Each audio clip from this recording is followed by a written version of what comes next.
नमस्कार मित्रों, BA first year की जो आगे वाली क्लास है उसमें आज अपन अध्ययन करेंगे सरकार और सरकार के जो तीनों अंग हैं, व्यवस्थापिका, कार्यपालिका और न्यायपालिका के बारे में। तो सबसे पहले एक सरकार जो होती है उसकी क्या परिभाषा है वो मैंने गार्नर के अनुसार यहाँ बोर्ड पर लिखी है कि सरकार किसको कहा जाएगा। तो गार्नर क्या लिखते हैं कि राज्य की इच्छाओं की पूर्ति जिस संगठन या एजेंसी द्वारा होती है उसे सरकार कहा जाता है। ठीक है, यानी कि जो राज्य में जो लोग रहते हैं, जनसंख्या जो रहती है, तो उसकी इच्छाओं की पूर्ति कौन करेगा? जो लोग हैं उनको जो सामग्री चाहिए उसकी पूर्ति जिस संगठन या जो एजेंसी है, जो समूह है, उसके द्वारा होती है, तो उसे एक सरकार का नाम दिया गया है। कारण कहते हैं कि राज्य की इच्छाओं की पूर्ति जिस संगठन या एजेंसी द्वारा होती है उसे सरकार कहा गया है या सरकार कहते हैं। तो सरकार का जो पहला बिंदु है व्यवस्थापिका। अब व्यवस्थापिका की कुछ दो लाइनें मैंने यहाँ लिखी है कि व्यवस्थापिका है क्या चीज़, किसको कहा गया है व्यवस्थापिका, सरल शब्दों में। तो जैसे सीधे सरल शब्दों में बताऊं कि व्यवस्थापिका का दूसरा नाम है संसद। ठीक है, यानी कि इसको व्यवस्थापिका कहा गया है। यहाँ मैंने लिखा है बोर्ड पर कि व्यवस्थापन विभाग केवल कानूनों का निर्माण ही नहीं करता बल्कि प्रशासन की नीति निश्चित करता है और संस्थात्मक शासन व्यवस्था में कार्यपालिका पर प्रत्यक्ष रूप से नियंत्रण भी रखता है। आगे लिखा है कि संविधान संशोधन का कार्य भी व्यवस्थापिका द्वारा किया जाता है। अतः व्यवस्थापन विभाग दूसरे अंगों की अपेक्षा महत्वपूर्ण निकाय है। यानी कि एक जो व्यवस्थापिका है उसे सरल शब्दों में अगर मैं परिभाषित करना चाहूँ तो उसे अपन कहेंगे संसद। ठीक है, यानी कि जो संसद है वो कौन कौन से कार्य कर रही है? वो कर रही है कि व्यवस्थापिका विभाग केवल कानूनों का निर्माण ही नहीं करता, यानी कि कानूनों का निर्माण तो कर ही रहा है, साथ में प्रशासन की नीति निश्चित करता है। प्रशासन की नीति भी वो जो डिक्लेयर कर रहा है। फिर आगे मिलेगा कि संसदात्मक शासन व्यवस्था में जो कार्यपालिका पर प्रत्यक्ष रूप से नियंत्रण भी रखता है, यानी कि जो प्रशासन को चला रहा है। ठीक है ना, जो कार्य कर रहा है उसको अपन कार्यपालिका कहेंगे। तो उस पर नियंत्रण कौन रखता है? व्यवस्थापन विभाग। आगे मैंने लिखा है कि संविधान संशोधन का कार्य भी व्यवस्थापिका द्वारा किया जाता है। ठीक है, जैसे मान लीजिए संविधान में संशोधन हो रहा है तो वो भी व्यवस्थापिका यानी कि संसद के द्वारा हो रहा है। अतः व्यवस्थापन विभाग दूसरे अंगों की अपेक्षा महत्वपूर्ण निकाय है, यानी कि जो व्यवस्थापिका, कार्यपालिका और न्यायपालिका है उन तीनों में जो व्यवस्थापिका है वो इम्पोर्टेंट है। अब अपन पढ़ते हैं कि व्यवस्थापिका के कौन कौन से कार्य हैं, वो अपन पढ़ते हैं आगे।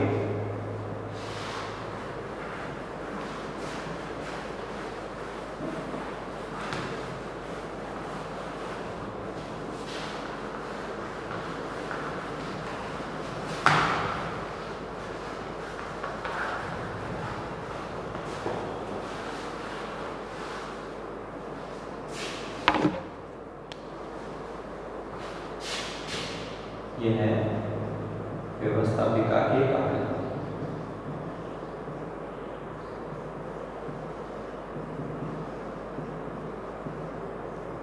नंबर पहला है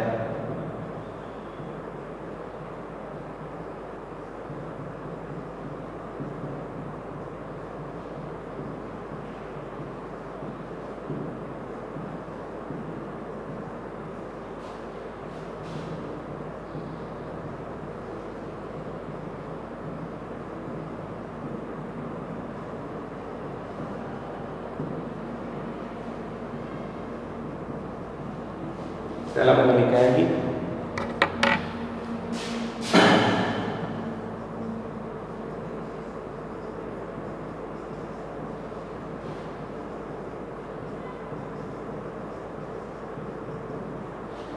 अब देखिए व्यवस्थापिका के कौन कौन से कार्य हैं। सबसे पहले मैंने लिखा कि कानून निर्माण संबंधी कार्य जो व्यवस्थापिका है या संसद है उसका सबसे इम्पोर्टेंट कार्य कौन सा कि कानून निर्माण संबंधी कार्य। देश में जितने भी कानून हैं या पुराने कानून को नष्ट करने का कार्य, नए कानूनों का निर्माण करना या उनमें संशोधन का जो भी कार्य है वो कौन करेगी?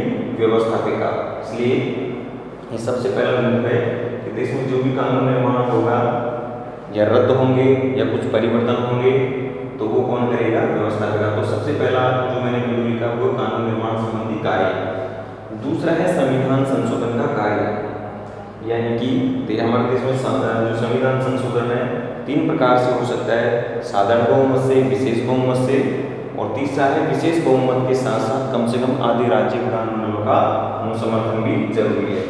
तो जो संविधान संशोधन की जो प्रक्रिया है वो कौन करेगा? व्यवस्थापिका। ठीक है, यानी कि जो संविधान में कॉन्स्टिट्यूशन में जो भी चेंजिंग करना है, परिवर्तन करना है, किसी चीज़ को हटाना है, नई चीज़ उसमें इंक्लूड करनी है, तो वो कार्य कौन करेगा? व्यवस्थापिका। यानी कि संविधान संशोधन का कार्य भी व्यवस्थापिका का इम्पोर्टेंट काम है। अब तीसरा मैंने लिखा है कि राष्ट्रीय वित्त पर नियंत्रण, यानी कि देश में किस चीज़ पर कौन सा कितना मत उसमें व्यय करना है, कितनी उससे आमदनी होगी, तो उस पर नियंत्रण किस प्रकार से रखा जाए। ठीक है ना? तो अनेक प्रकार की समितियों की नियुक्ति है, लोकलेखा समिति जैसे प्रांगण समिति, तो इनके माध्यम से वो क्या कहते हैं? राष्ट्रीय वित्त पर अपना जो है व्यवस्थापिका उन पर नियंत्रण रखती है कि वास्तव में जो पैसा है वो सही चीज़ों पर ही खर्च हो। इस प्रकार से जो व्यवस्थापिका है वो राष्ट्रीय वित्त पर नियंत्रण भी रखने का कार्य करती है। अगला बिंदु है प्रशासन पर नियंत्रण।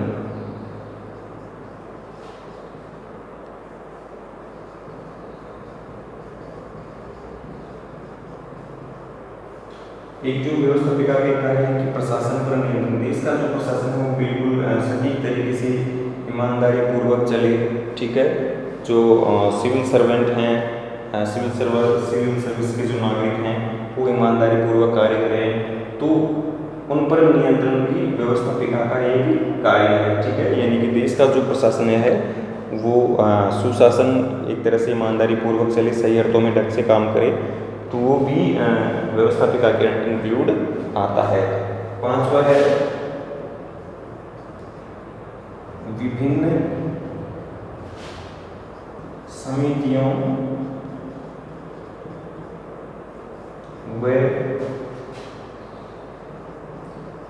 आयोगों की नियुक्ति।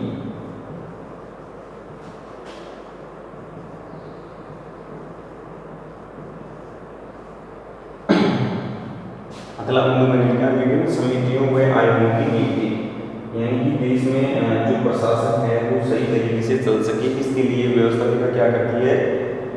जो कई बार विभिन्न समितियों की नियुक्ति करती है, विभिन्न आयोगों की नियुक्ति करती है, जैसे प्रशासनिक सुधार आयोग है, वित्त आयोग है, समितियों का जैसे उदाहरण लोकलेखा समिति है, प्रांगण समिति है, बहुत सी समितियां और आयोगों की नियुक्ति का जो कार्य है वो व्यवस्थापिका के द्वारा किया जाता है, यानी प्रशासन को सही रूप से चलाने के लिए।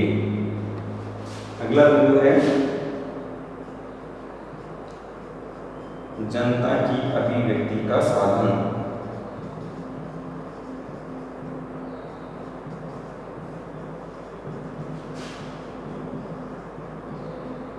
ठीक है, यानी कि जनता के द्वारा जो चुने हुए प्रतिनिधि हैं वो संसद में बैठते हैं। ठीक है, और जो जनता की समस्या हैं वो वहाँ उजागर करते हैं, कौन सी समस्या का किस प्रकार समाधान हो, और जनता भी अपने सदस्यों के द्वारा अपेक्षा रखती है कि वास्तव में इस चीज़ का समाधान होना चाहिए। तो एक बिंदु मैंने लिखा कि जनता की अभिव्यक्ति का साधन। तो ये जो व्यवस्थापिका के मैंने इंपॉर्टेंट 6 कार्य लिखे हैं, कानून निर्माण संबंधी कार्य, संविधान संशोधन का कार्य, राष्ट्रीय वित्त पर नियंत्रण, प्रशासन पर नियंत्रण, विभिन्न समितियों व आयोगों की नियुक्ति और जनता की अभिव्यक्ति का साधन। ठीक है, तो ये आप अपने नोटबुक में नोट कर लीजिए, आपको परीक्षा में पूछा जा सकता है व्यवस्थापिका के कौन कौन से कार्य हैं। अब व्यवस्थापिका के प्रकार वगैरह के बारे में अपन आगे पढ़ते हैं।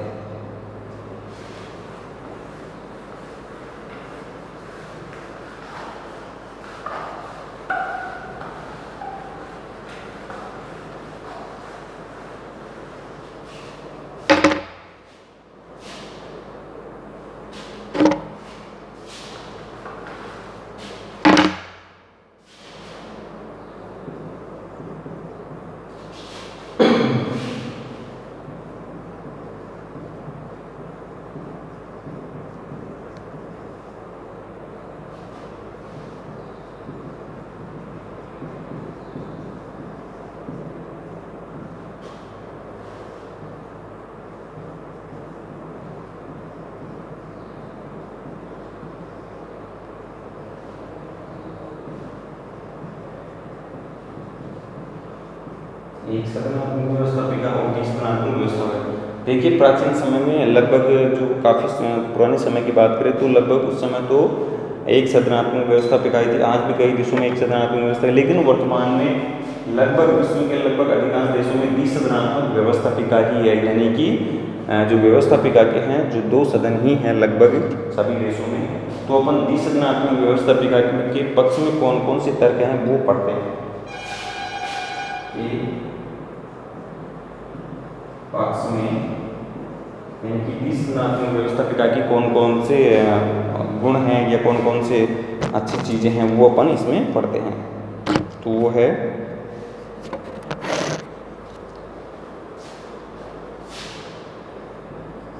प्रथम सदन की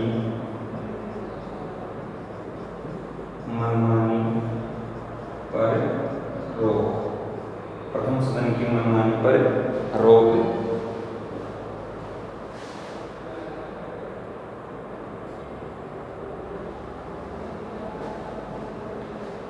हाँ, तो जो एक सदनात्मक व्यवस्थापिका 20 सदनात्मक व्यवस्थापिका के पक्ष में कौन कौन से तर्क हैं वो मैंने लिखे हैं कि प्रथम सदन की मनमानी पर रोक, विचारपूर्ण कानून पर रोक, सभी वर्गों को प्रतिनिधित्व, कार्य विवरण से लाभ, जनमत निर्माण में सहायक और एक मैंने लिखा है अनुभवी लोगों का सदन। तो प्रथम सदन की मनमानी पर रोक, जैसे मान लीजिए किसी देश में व्यवस्थापिका का एक ही सदन है, तो एक ही सदन अपनी मन मर्जी से कानूनों का निर्माण करेगा, ठीक है, शासन में निरंकुशता रखेगा। तो जैसे 20 सदनात्मक व्यवस्थापिका होगी तो दूसरा जो सदन है उसके विपक्ष में बैठेगा, या जैसे मान लीजिए प्रथम सदन से कानून पास होने के बाद वो द्वितीय सदन में जाएगा तो जो दूसरा सदन है उस कानून को रोकेगा या उसकी जो कमियां हैं उसको उजागर करेगा। तो जो द्वितीय सदन है वो प्रथम सदन की मनमानी पर रोक रखता है। दूसरा है विचारपूर्ण कानून पर रोक। कई बार क्या होता है कि व्यवस्थापिका बिना सोचे समझे ऐसे कानूनों का निर्माण करती है तो उससे लोगों को काफ़ी समस्याओं का सामना करना पड़ता है। तो जो दूसरा सदन है व्यवस्थापिका का वो जो अविचार से जो कानूनों का निर्माण होता है उनको जनता के सामने प्रस्तुत करता है, जनता उनकी कमियां उजागर करती है, दूसरा सदन उसकी कमियां उजागर करता है। तो ऐसे कानूनों पर द्वितीय सदन है वो रोक लगाता है। तीसरा मैंने लिखा है सभी वर्गों को प्रतिनिधित्व। जैसे मान लीजिए मैं भारत के संविधान की बात करूं तो जिसे खेल, साहित्य, विज्ञान, चिकित्सा आदि की कला के क्षेत्र में जिसको विशेष अनुभव है ऐसे लोगों को राष्ट्रपति दूसरे सदन के लिए नामित करता है, ठीक है ना। तो जैसे मान लीजिए उसमें सभी प्रकार के जो लोग हैं उनको शामिल किया जाता है। अगला बिंदु मैंने लिखा कि कार्य विभाजन से लाभ। जैसे मान लीजिए एक सदन के पास काम बहुत अधिक है, थोड़ा बहुत जो वर्क है या कार्य है दूसरे सदन को स्थानांतरित कर दिया जाता है। उससे क्या है कि वर्कलोड कम होता है एक सदन के पास, दो सदनों में वो कार्य थोड़ा बढ़ जाता है। अगला बिंदु मैंने लिखा है कि जनमत निर्माण में सहायक है जनता के जो है जनमत निर्माण में सहायक। जैसे मान लीजिए प्रथम सदन ने कोई कानून पास किया तो जैसे मान लीजिए दूसरा सदन में जब तक वो पास नहीं होगा उस कानून को जनता के सामने रखा जाता है, प्रसारित किया जाता है न्यूज़पेपर के माध्यम से। तो उस कानून को कई बार जनता से राय मांगी जाती है, जनता उस पर राय देती है अपनी कि वास्तव में ये सही है गलत है। तो एक तरह से वो क्या है कि जनमत निर्माण में वो सहायक सिद्ध होता है। फिर अगला मैंने लिखा है कि अनुभवी लोगों का सदन। जैसे मान लीजिए व्यवस्थापिका के या अन्य देशों की भी अपन बात करें तो जो द्वितीय सदन है उसमें क्या है कि एजेड व्यक्तियों को ज़्यादा महत्व दिया गया है, यानी कि अधिक उम्र के लोग रहते हैं या जिनको प्रशासन का लंबा चौड़ा अनुभव उन लोगों को उसमें स्थान अधिकतर दिया गया है। तो एक तरह से ये अनुभवी लोगों का सदन होता है। तो एक नोट कर लीजिए आप नोट में 30 व्यवस्थापिका के पक्ष में कौन कौन से तर्क हैं। पहला मैंने लिखा कि प्रथम सदन की मनमानी पर रोक, अविचारपूर्ण कानून पर रोक, सभी वर्गों को प्रतिनिधित्व, कार्य विभाजन से लाभ, जनमत निर्माण में सहायक और अनुभवी लोगों का सदन। ये तो अपन ने पढ़ा है 20 सदनात्मक व्यवस्थापिका के पक्ष में तर्क। अब अपन पढ़ते हैं इसकी विपक्ष में कौन कौन से तर्क।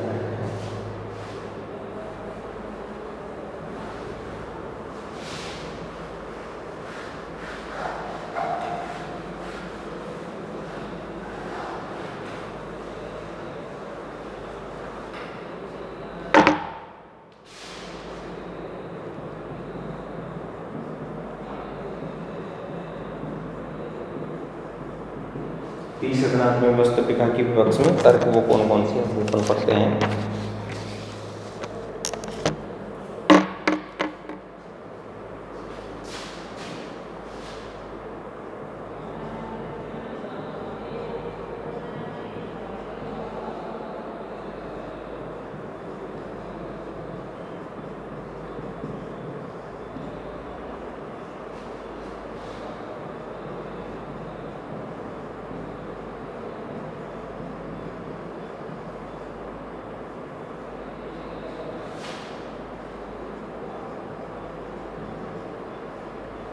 पहला मैंने लिखा है तीसरा व्यवस्था है लोकतंत्र में, दूसरा मैंने लिखा है अपव्यय,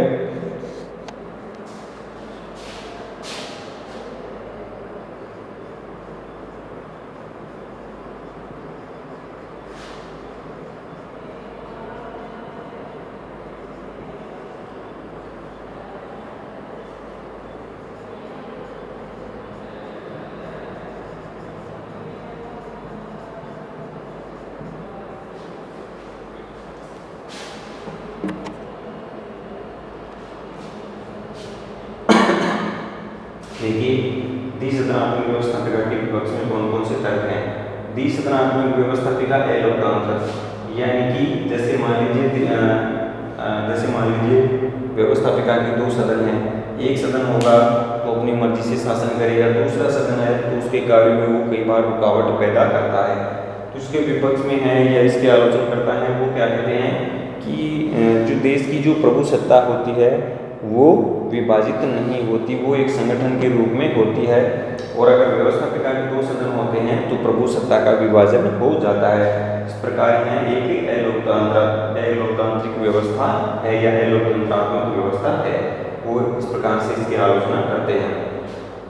दूसरा इसका विपक्ष में तर्क लिखा है कि अपव्यय, यानी कि दूसरा सदन की कोई आवश्यकता नहीं होती, धन एवं पैसे की बर्बादी होती है, यानी कि दूसरा सदन कोई कार्य नहीं करता, जो कार्य है वो प्रथम सदन ही करता है, दूसरे सदन की कोई आवश्यकता नहीं होती। तीसरा मैंने लिखा दूसरा सदन अनावश्यक। आलोचनाकर्ता कहते हैं कि वास्तव में जो सारा कार्य है वो पहला सदन ही करता है या प्रथम सदन के द्वारा होता है, इसे जनता का सदन भी कहा गया है, तो दूसरे सदन की कोई आवश्यकता ही नहीं है। एक बिंदु मैंने लिखा है कि संगठन की समस्या, जैसे व्यवस्थापिका के दो सदन होते हैं उसमें अलग अलग राजनीतिक दलों के व्यक्ति होते हैं, तो उनमें कई बार क्या होता है संगठन की बहुत बड़ी समस्या रहती है, कई वो एक रूप से संगठित नहीं हो पाते, तो ये एक तगड़ी समस्या है। एक है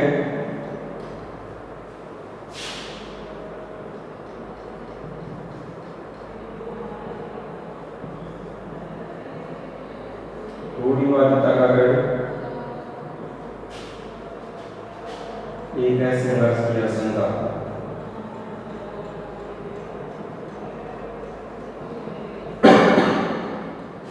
यानी कि द्वितीय सदन के विपक्ष में जो तर्क है वो है कि इसमें अधिक उम्र के व्यक्ति जैसे चुने जाते हैं, या जैसे मान लीजिए प्रशासन का या कला साहित्य विज्ञान आदि के क्षेत्र में जो लोग होते हैं वो इसमें चुने जाते हैं, तो काफ़ी उम्र के होते हैं। इस प्रकार जो आलोचककर्ता कहते हैं कि वास्तव में ये पुरानी सोच वाले व्यक्तियों का एक सदन होता है, तो इसे वो रूढ़िवादिता का गढ़ कहकर पुकारते हैं। एक मैंने लिखा है कि संघर्ष की आशंका, व्यवस्थापिका के दो सदन होते हैं तो दूसरा सदन है तो पहले की बातें नहीं मानता, और जो दूसरा सदन है वो पहले की नहीं मानता, और पहला सदन है वो दूसरे सदन की बातें नहीं मानता। इस प्रकार क्या है कि दोनों सदनों में जो संघर्ष की आशंका है वो बनी रहती है। इस प्रकार जो आलोचना करता है वो इसके विपक्ष में ये तर्क देते हैं कि द्विसदनात्मक व्यवस्थापिका जो होती है वो लोकतंत्र में धन और पैसे खर्च होता है, आवश्यक नहीं है, संगठन की समस्या बनी रहती है, रूढ़िवादिता का गढ़ है, और संघर्ष की आशंका हमेशा इसमें बनी रहती है। तो ये जो है व्यवस्थापिका की पक्ष और विपक्ष में अपन ने तर्क में बातें करी। अब अगला जो बिंदु है अपन पढ़ते हैं कि वर्तमान समय में जो व्यवस्थापिका का जो पतन है या ह्रास हो रहा है वो किन कारणों से हो रहा है। देखिए जैसे अपन पढ़ते हैं तो व्यवस्थापिका में एक लगातार उसके कार्यों में जो गिरावट आ रही है उसका कारण क्या है। उसका कारण एक तो पहला कि कार्यपालिका के कार्यों में अभूतपूर्व वृद्धि हो रही है लगातार, यानी कि व्यवस्थापिका के कुछ ऐसे कार्य हैं जो लगातार कार्यपालिका कर रही है, तो उससे क्या होता है कि जो व्यवस्थापिका का है वो हनन हो रहा है, उसके कार्यों का पतन या ह्रास हो रहा है। दूसरा है कि प्रदत्त व्यवस्थापन की प्रथा। व्यवस्थापिका के कुछ ऐसे कार्य हैं जो कार्यपालिका को सौंप दिए गए हैं और कार्यपालिका उन कार्यों को भली भांति कर रही है। ठीक है, तो ये एक तरह से उसकी प्रदत्त व्यवस्थापन की प्रथा है।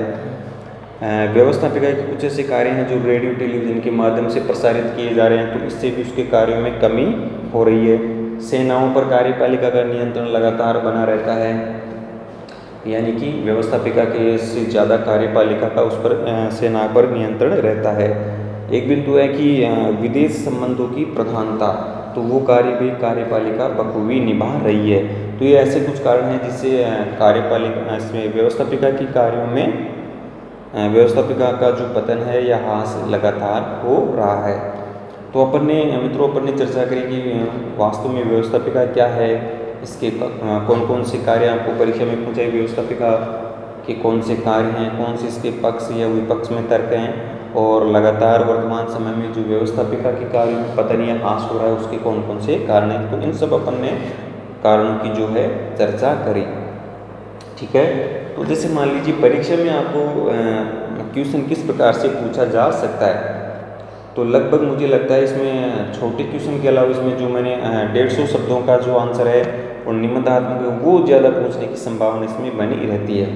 150 शब्दों में जैसे मान लीजिए पूछ लिया आपने व्यवस्थापिका के 4 या 5 कार्य लिखिए, या जैसे मान लीजिए 20 नंबर का सवाल है और 20 नंबर में आपसे पूछा जा रहा है कि वास्तव में व्यवस्थापिका को सही विस्तार समझाइए। तो इसमें व्यवस्थापिका की जो परिभाषा है, गार्नर ने सरकार की जो परिभाषा दी है, और जो व्यवस्थापिका की मुख्य भूमिका क्या है वो मैंने आपको बताई है शुरू में। फिर लिखना कैसे कि व्यवस्थापिका के कौन से कार्य वो लिखने हैं, पक्ष और विपक्ष में दोनों बातें कंपैरेटिव रूप से उसमें तुलना करते हुए आपको लिखनी है, और वर्तमान समय में जो व्यवस्थापिका का ह्रास या पतन हो रहा है उसके क्या कारण हैं, ये तीनों चारों बातों आपको उसमें लिखनी है। और राइटिंग वगैरह का आपको पूरी तरह से इसका ध्यान रखना है। एग्जामिनर को वास्तव में लगना चाहिए कि बच्चा जो है आंसर किस प्रकार से दे रहा है। एग्जामिनर आपके उत्तर से वास्तव में प्रभावित होना, तब जाके आपको अच्छे नंबर इसमें मिल पाएंगे। तो एक तरह से ये आप अपने उसमें नोट कर लीजिए। जो अगला टॉपिक है वो अपन अगली वाली क्लास में तैयार करें। तब तक के लिए धन्यवाद।